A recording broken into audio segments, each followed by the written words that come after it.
Before after description of these types of istifrage tabai and istifrage ghair tabai, we are discussing here the causes of weakness or dhoof of organs. What are the causes of weakness of organs? So this may be asbab sabiqa, some factors which are acting before the asbab wasila. These may be asbab wasila, and this may be asbab wasila may be categorized into the organs, the asbab which are related to organ, the asbab which are related to ruh, and the asbab which are related to quwwat. So we will see one by one what are those factors. So asbab which are related to organs, asbab wasila which are related to organs are mentioned here. So جرم عضو سے متعلق جو اسباب ہیں ان میں ایک یہ ہے کہ سوء مزاج مستحکم ہو جائے. جو سوء مزاج ایسا ہوتا ہے کہ ایک تو وہ ہوتا ہے مختلف اور مستوی، وہ ہم نے بیان کیا تھا. کبھی کبھی سوء مزاج مستحکم اور غیر مستحکم بیان کیا جاتا ہے کہ سوء مزاج پوری طرح سے ڈیولپ ہو گیا ہے، پختہ ہو گیا ہے. اور کبھی کبھی سوء مزاج پوری طرح ڈیولپ نہیں ہوا ہے، غیر مستحکم ہے. تو مستحکم ہوتا ہے تو وہ آسانی سے ٹھیک ہو جاتا ہے. غیر مستحکم ہے، اگر پوری طرح ڈیولپ نہیں ہوا ہے تو آسانی سے ٹھیک کرنا ممکن ہوتا ہے. اگر مستحکم ہو گیا ہے، سوء مزاج پوری طرح سرایت کر گیا ہے تو اس سے قوتیں کمزور ہو جاتی ہیں. میں نے کہا تھا کہ جیسے درد سے قوتیں تحلیل ہوتی ہیں، سوء مزاج بھی قوتوں کو تحلیل کرتا ہے. تو سوء مزاج مستحکم میں سوء مزاج بارد خاص طور سے ذوف پیدا کرتا ہے. حرارت سے اتنا ذوف نہیں ہوتا، لیکن سوء مزاج بارد سے ذوف پیدا ہوتا ہے. اور کبھی کبھی سوء مزاج حار بھی روح کے مزاج کو فاسد کر کے عضو کو ضعیف کر دیتا ہے. سوء مزاج بارد کامن ہے نا، اس کامن، بٹ سوء مزاج حار از آلسو رسپانسیبل فار فساد آف روح. اٹ کازز فساد آف روح کے مزاج کو فاسد کرتا ہے، پھر عضو کو ضعیف کرتا ہے. جیسے زیادہ دیر تک حمام کرنے سے غشی عارض ہو جاتی ہے. زیادہ دیر تک کوئی حمام کرے گا تو اس سے روح پر اثر پڑتا ہے، روح خراب ہوتی ہے اور زیادہ گرمی پیدا ہو جاتی ہے اور اس سے غشی عارض ہو جاتی ہے. So the factors which are related to organs, one is سوء مزاج مستحکم. سوء مزاج مستحکم is that سوء مزاج which is completely dominated on that particular organ and it is difficult to treat. That leads to weakness of different powers. So one thing is سوء مزاج بارد، سوء مزاج بارد which is essentially important for causing ذوف and it is common. But sometimes سوء مزاج حار it may leads to ذوف via disturbing the مزاج of روح and then causing ذوف or weakness of any organ. For example, if a person is continuously doing hammam for a long time, it may lead to disturbance in the function of ruh and mizaj of ruh. That may lead to gashi because of weakness. سوء مزاج یابس بھی ہو جاتا ہے کبھی کبھی، جو عضو میں کثافت پیدا کر کے، کثافت یعنی سکیڑ پیدا کر کے قوتوں کو اس کے اندر آنے نہیں دیتا، قوتوں کو نفوذ کرنے سے روک دے گا، جس سے ویکنس پیدا ہو جائے گی، ضعف پیدا ہو جائے گا. سو سم ٹائمز سوء مزاج یابس causes کثافت، and کثافت is a term, a concept where the organ becomes constricted, the constriction happens and that constriction, that type of constriction leads to obstruction in the passages and obstruction in the root of quwwat. So quwwat could not come there via ruh. That leads to weakness and ضعف of organ. Sometimes سوء مزاج رت may also cause weakness via irkha. Irkha or irkha means loosening, ڈھیلاپن. So irkha or loosening may be caused by سوء مزاج رتب. Here it was سوء مزاج یابس. So سوء مزاج رتب may cause irkha and it may lead to sudda and then ذوف. So سوء مزاج رتب is responsible for irkha or loosening the structures, and loosening the structures sometimes may cause obstruction in the pathways. And for example, if any abnormal balgam khilt is poured in any particular organ, it has come in any particular organ, that may lead to not only the loosening but also the obstruction of the passages. And if obstruction happens in the passages of quwwat, it may lead to weakness or ضعف. So among the causes of جرم عضو سے متعلق اسباب کے علاوہ جو دوسرا اس کے اندر جو پہلی بات تھی وہ سوء مزاج مستحکم تھا، اور دوسری بات ہے مرض ترکیب. تو کبھی کبھی سوء مزاج کی خرابی کے یہ اسباب ہو سکتے ہیں بارد، حار، رطب و یابس.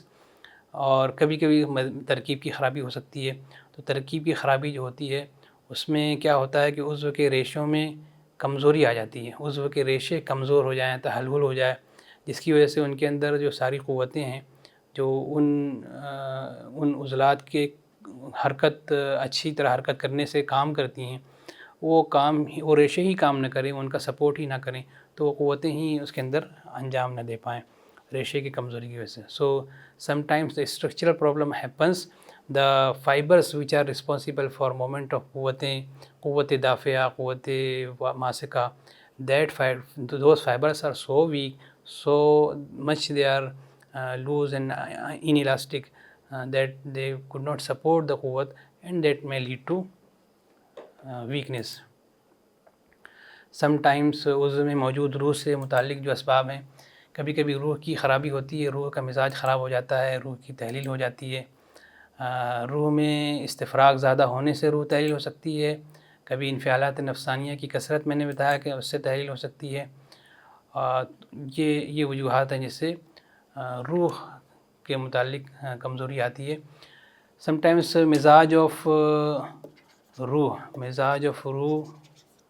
سوء مزاج روح happens and that may lead to weakness. And sometimes تحلیل of روح happens, so that may also lead to weakness, because روح is required essentially for the function of قوت, and if روح is not there, قوت could not work. The تحلیل of روح may be because of استفراغ, excessive evacuation of for example blood from the body may lead to reduced ruh, or it may be because of excessive movement of emotional activities may lead to تحلیل of ruh. And there are causes. قوتوں سے متعلق اسباب ہیں جو جیسے افعال بہت زیادہ کیے جائیں، بار بار کوئی کام کیا جائے، کثرت سے کوئی کام کیا جائے تو قوتیں تحلیل ہو جاتی ہیں. So the factors such as excessive actions may also be responsible for weakness. And there are some other causes, اسباب سابقہ وعیدہ جو دوسرے اسباب کی وجہ سے ضعف پیدا کرتے ہیں، جیسے سوء مزاج کے ذریعے سے ہو سکتا ہے کہ کچھ دوسرے کازز ہیں جو دور کے ہیں، جیسے ہوا پانی کی خرابی، بدبو، گندا پانی کا ہونا، اور استفراغ زیادہ ہونے کی وجہ سے، یا دوسرے اسہال سے زیادہ کثرت سے پسینہ نکلنے سے، زیادہ ریاضت کرنے سے، زیادہ جو ہے وہ درد کی وجہ سے بھی روح تحلیل ہو جاتی ہے اس کی وجہ سے. تو یہ کچھ اسباب ہیں. So there are certain اسباب سابقہ. So what are those اسباب سابقہ? For example, because of abnormal air or water is abnormal, that may lead to سوء مزاج, and then سوء مزاج may lead to ضعف, and there may be toxins or poisoning may lead to سوء مزاج, and that condition may lead to weakness of power. Similarly, excess evacuation, which we have seen earlier, all those factors, excess evacuation either due to hemorrhage, or either due to loose motion, or either due to tapping of excess accumulated fluid from the body, like in ascites, that also responsible for ضعف اعضاء or weakness of اعضاء. Similarly, excess perspiration, excess exercise, and painful condition is also responsible for different types of weakness of قوت. Similarly, بخار, fevers, and مسامات بدن کا کشادہ ہو جانا, widening of pores also leads to تحلیل of روح. And sometimes ایک عضو کے ضعف سے دوسرے عضو کا ضعیف ہونا، جیسے فم معدہ کے ضعف سے سارے بدن کا، اگر stomach is weak, that may lead to weakness of many other structures. Similarly, chronic diseases may also be responsible. Sometimes different organs are congenitally weak. For example, lung is congenitally weak. It is prone to develop disease. Fluids are falling on the stomach, on the lungs, and that may lead to diseases. Similarly, brain is congenitally weak. It is kept above to avoid the injuries and to avoid the fall of substances on the that particular part on the brain, so it may not be affected commonly. So these are certain essential factors which are discussed for the as a causes of weakness of quwwat or causes of